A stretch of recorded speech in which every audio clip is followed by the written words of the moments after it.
Olá, você está no canal Os Federais do Ensino, Papo de Filosofia, e o papo de hoje é a Arqueologia do Saber em As Palavras e as Coisas de Michel Foucault. Então, se preparem, a gente vai embarcar numa viagem fascinante com um dos pensadores mais provocadores do século XX.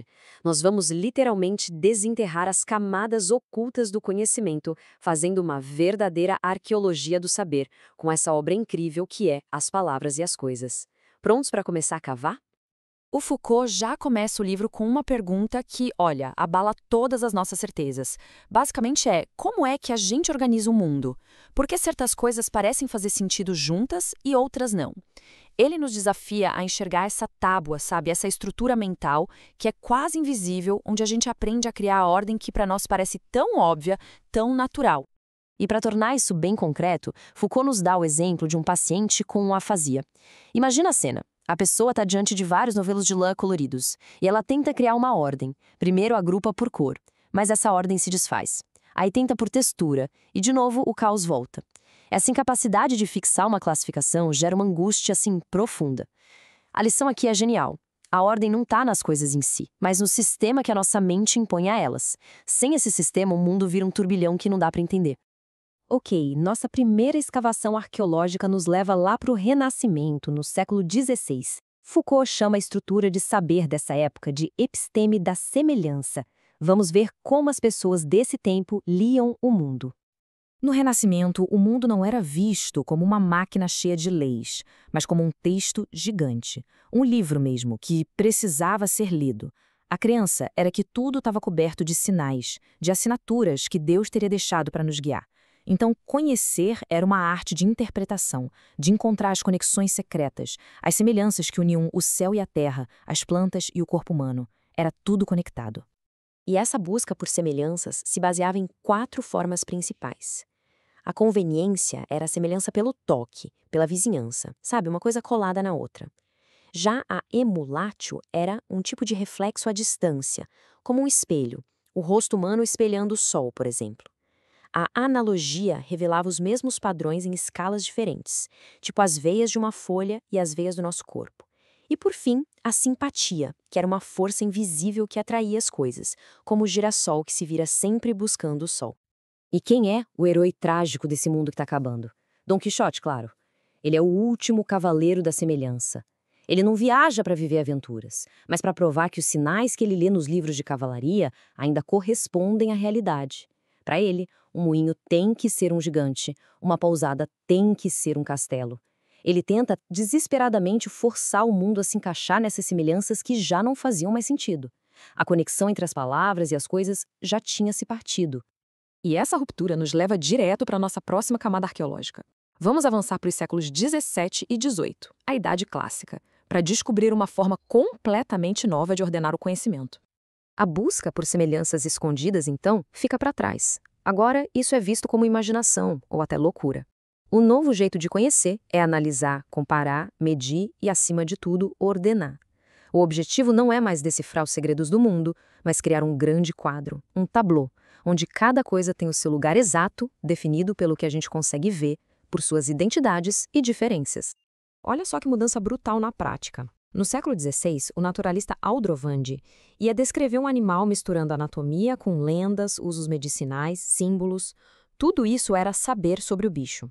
Aí, uns 50 anos depois, Johnston descreve o mesmo animal com uma lista fria, organizada, de fatos que ele pode observar. Toda aquela teia de significados desaparece, e o que sobra é só a grade da classificação. O saber clássico funcionava com um método de 3 passos, quase uma receita. Primeiro, discernir, ou seja, distinguir uma coisa da outra com total clareza.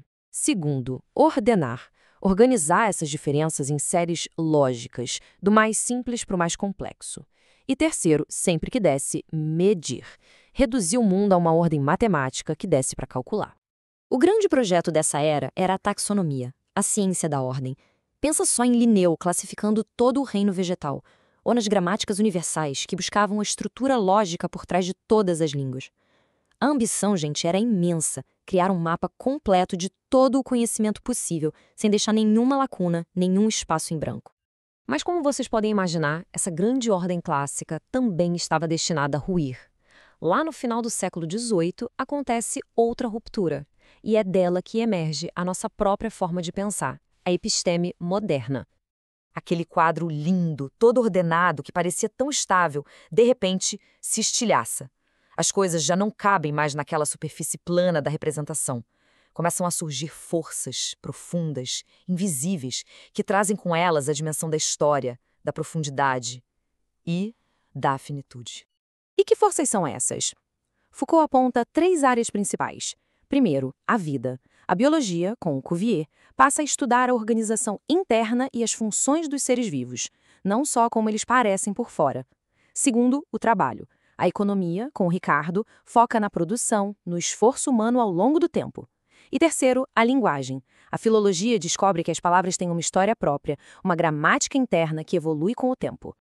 E é exatamente aqui que uma figura completamente nova surge no cenário: o homem. E atenção, não o ser humano como espécie, mas o homem como o centro do conhecimento. É uma figura paradoxal. Ao mesmo tempo, ele é o sujeito que conhece, e ele é o objeto a ser conhecido pela biologia, pela economia, pela psicologia. Ele é finito, limitado pela vida, pelo trabalho, pela linguagem, mas é a partir dessa mesma finitude que ele tenta conhecer o infinito. Que loucura, né? Ok, a gente fez essa viagem histórica toda. Mas, no fim das contas, por que essa arqueologia do saber realmente importa para nós hoje em dia? A grande lição de Foucault é esta: a nossa maneira de pensar, de classificar, de definir o que é a verdade, não é universal e muito menos definitiva. É uma construção histórica, sabe? Como uma camada geológica que foi depositada sobre as ruínas de outras formas de saber. Aquilo que para a gente parece óbvio, a ideia de homem, de vida, de trabalho, é na verdade uma invenção bem recente. E isso nos deixa com uma pergunta bem inquietante para a gente pensar. Se cada época tem suas próprias regras, o que considera evidente, ela também tem seus pontos cegos, aquilo que ela nem consegue imaginar. A arqueologia do Foucault nos convida a questionar quais são as grades invisíveis que estruturam o nosso pensamento hoje. O que, na nossa própria era, continua sendo impensado, esperando talvez para ser descoberto numa próxima ruptura. Federais do Ensino, um papo melhor para um mundo melhor. Eu sou Jata Nascimento. Se você gostou deste conteúdo, deixe seu like e siga as nossas redes sociais. Até a próxima!